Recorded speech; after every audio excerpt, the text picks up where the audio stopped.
नमस्कार। आज के चर्चा का जो विषय है या यूँ कहें कि हम जो डिस्कस करेंगे वो PMFBY प्रधानमंत्री फसल बीमा योजना।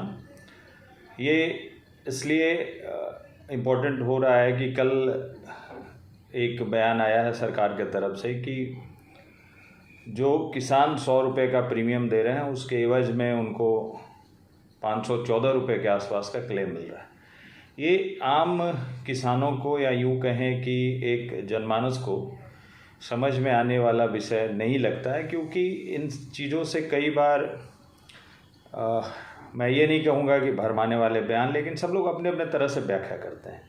जैसे कोई राज्यों में ये योजना लागू नहीं है और वहाँ की सरकारें ये कहती हैं कि भाई ये सरकार की ऐसी स्कीम है जिससे, मैं फिर से इसको स्पष्ट कर रहा हूँ, सरकारें कहती हैं कि ऐसा स्कीम है जिससे इंश्योरेंस कंपनियों को फ़ायदा दिया जाता है।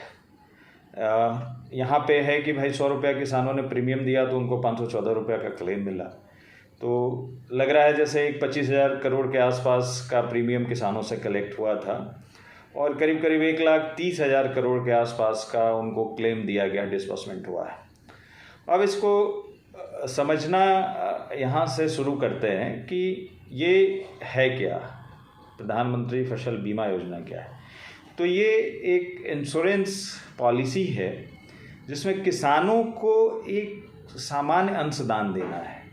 वो 1.5%, 2%, 5% जैसा होता है। वो क्रॉप टू क्रॉप वैरी करता है। खरीफ सीजन का कुछ होता है, रबी का कुछ होता है, साल भर या हॉर्टिकल्चर फसलों का कुछ और होता है।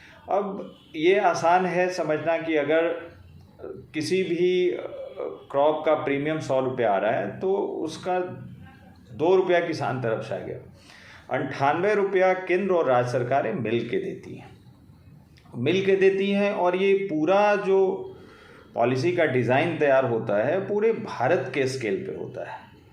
अब वहाँ पे बहुत बार क्या होता है कि एक राज्य में ही हम मान के चलते हैं, अभी हाल में ओलावृष्टि हुई है, एक कोने में बहुत कस के ओलावृष्टि हुई, वहाँ का फसल डैमेज ज़्यादा हुआ और दूसरे कोने में नहीं हुआ। तो जो दूसरे कोने में बिल्कुल फसल डैमेज नहीं हुआ, वहाँ पे कोई क्लेम रेज नहीं हुआ, क्लेम देने की बात बाद में है, तो वहाँ के किसान को ऐसा लगेगा कि हमने जो प्रीमियम कटाया वो बेकार का हो गया। और ये आम जनमानस का थॉट है। जिनकी गाड़ी का इंश्योरेंस जब कटता है तो उस वक्त उन्हें यही लगता है कि ये बेकार का चीज़ है, बट वही लोग जब इंश्योरेंस क्लेम करते हैं तो उन्हें लगता है कि अच्छा किया था, एक छोटा सा प्रीमियम दिया था और बाद में डैमेज होने पे इतना बड़ा कंपनसेशन मिला। एंड दूसरा, उसी आदमी का जब कोई गाड़ी में तकलीफ़ नहीं होती तो वहाँ पे जाके ऐसा उनको लगता है कि ये बेकार की चीज़ें हो गई, बेकार का चीज़ कट गया। वही सब कुछ यहाँ है। यानी कि ये समझ में आए कि भाई 100 रुपया देने वाला किसान को कोई क्लेम आने की ज़रूरत नहीं पड़ी। ये अच्छी बात है कि उसके बदले में उसके क्रॉप का आउटकम आया है, वो क्रॉप को सेल करके अपना रेवेन्यू पा सकता है। लेकिन उस दौरान जब उसी राज्य के दूसरे कोने में, उसी ज़िले के दूसरे कोने में अगर इस तरह का कोई प्राकृतिक आपदा या फिर यूँ कहें कि कुछ फसल को डैमेज मिला तो उसके बदले में उनको क्लेम मिलता है। और इंश्योरेंस की परिकल्पना ही इसी पे आधारित है। अगर विश्व के इंश्योरेंस कंपनियों को देखें तो कुछ इसी तरह का है कि शिपिंग करने वाले कई लोगों को ऐसा लगा कि कोई शिप जो है वो डैमेज हो जाता है, बर्बाद हो जाता है, लूट लिया जाता है, तो हमारे बिजनेस फर्टिनिटी के बाकी लोगों को जो नुकसान होता है, क्यों ना हम एक ऐसा कॉर्पस बनाएं और उस नुकसान की भरपाई हम लोग उसी फंड से कर दें। इनफैक्ट इंडिया में आप इंश्योरेंस का जो भी शुरुआत देखेंगे, ओरिएंटल इंश्योरेंस को ले लीजिए या बॉम्बे इंश्योरेंस को ले लीजिए, तो सबके साथ यही है। जो उनके एक्चुअरीज़ होते हैं, मतलब एक्चुअरीज़ एक पद होता है जो प्रीमियम को डिसाइड करता है, वो काफ़ी मैथ में स्ट्रॉन्ग लोग होते हैं, बहुत सारे कैलकुलेशन, बहुत सारे डेटाज को लेते हैं। अगर वो लाइफ इंश्योरेंस के प्रीमियम तैयार कर रहे हैं तो मोर्टेलिटी डेटा, कहीं आपदा आई है, आगे का कुछ फोरकास्ट ऐसा है क्या, जैसे बहुत बार हम ऐसा देखते हैं कि भाई एक पर्टिकुलर इलाके में भूकंप की बहुत संभावना बनी हुई है, उसी तरीके से जब वो जनरल इंश्योरेंस में करते हैं तो ये सारी चीज़ों को लेकर चलते हैं। मौसम का क्या हाल रहने वाला है, ड्राउट के क्या सिचुएशन हो रहे हैं, और इसको उपलब्ध कराने में आजकल उपग्रह बहुत ही सहायक हैं। तो इन सब के आधार पे एक प्रीमियम तय होता है और प्रीमियम तय होने के बाद वहाँ पे किसानों को अपने फसल के लिए वो पैसा देना है। कहीं कहीं ऐसा है कि केसीसी के साथ बैंक उसको जोड़ लेते हैं, इसमें भी कई किसान मानते हैं कि नहीं ये बेकार का हमसे क्यों काट रहे हैं। ये बचकाना हरकतें हैं। यूँ कहें कि आपके लिए 1.5 लाख 2 लाख का लोन दे रहा है बैंक, आपको विदाउट कोलेट्रल 1 लाख का लोन दे रहा है, और उसके बदले में अगर वो ये भी नहीं लेगा कि भाई अगर कल आपके फसल गड़बड़ हो गए तो उसका नुकसान कहाँ से कवर होगा, वो आपको बीच रास्ते पे छोड़ देगा, तो फिर वो कल आपको नुकसान होगा, आपको उसका कर्ज लौटाना है। आप जाके जो कल उसका हाथ पैर जोड़ेंगे, उससे अच्छा है कि ये जो प्रीमियम काट लिया गया था, अगर आपके फसल को कुछ हो जाता है तो उससे कंपनसेशन आप पाएंगे और फिर वो अपना कर्जा आपसे ले पाएगा आसानी से।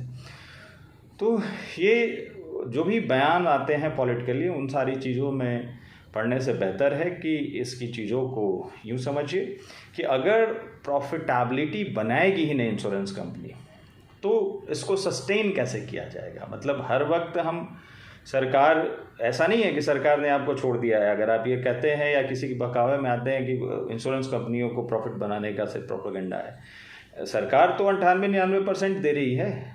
समहाउ अगर वह सिनारियो में मान के चलें कि 5 से 6 साल के बाद एक बहुत बड़ा आपदा कई राज्यों में आ जाए, कहीं जैसे बिहार राज्य की ही बात कर लें तो एक कोने में बाढ़ होता है, एक कोने में सुखाड़ होता है। मतलब एक कोने की बात क्या, आधा एरिया बाढ़ में होता है, आधा सुखाड़ एरिया में होता है।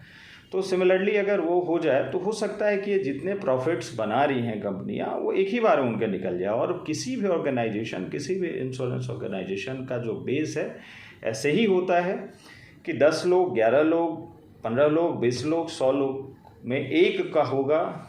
इस आधार पे एक प्रीमियम तय किया जाता है और फिर उसको डिप्लॉय किया जाता है। तो ये मैं समझता हूँ कि इस डिस्क्रिप्शंस, इस चीज़ों को प्रस्तुत करने के बाद समझ में आ गया होगा कि ये जो स्टेटमेंट आया है कि भाई किसान अगर 100 रुपया प्रीमियम दे रहा है तो उसको 514 का फ़ायदा हो रहा है, ये इंडिविजुअल नहीं है, एक मास लेवल का किसान, मतलब पूरे किसानों ने मिलकर जो अपना प्रीमियम दिया उसके आधार पर उनको क्लेम मिला है, यहाँ बताने की कोशिश ये हुई है। और ये एक अच्छा इंटेंशन है, ये गलत नहीं है। अगर 5 गुना प्रीमियम किसानों को वापस दिया जा रहा है, उनके प्रीमियम का 5 गुना जो क्लेम है वो वापस दिया जा रहा है, तो ये अच्छा निर्णय है। यहाँ पे अगर ये सीन उल्टा रहता तो आप कह सकते थे कि हाँ भाई 500 रुपये का प्रीमियम दिया, 100 रुपया मिला, तो इससे क्या फ़ायदा है, ये तो हमसे भी इंश्योरेंस कंपनियां कमा रही है, सरकार से तो कमा ही रही है। तो सरकार है जब बैकअप तौर पे उनको दे रही है, बट ओवरऑल पूरा का पूरा रिस्क का जो कवर है वो किसानों के हित में हो रहा है, और ऐसी योजनाएं निश्चित रूप से किसानों को फ़ायदा करेगी। बहुत बहुत धन्यवाद।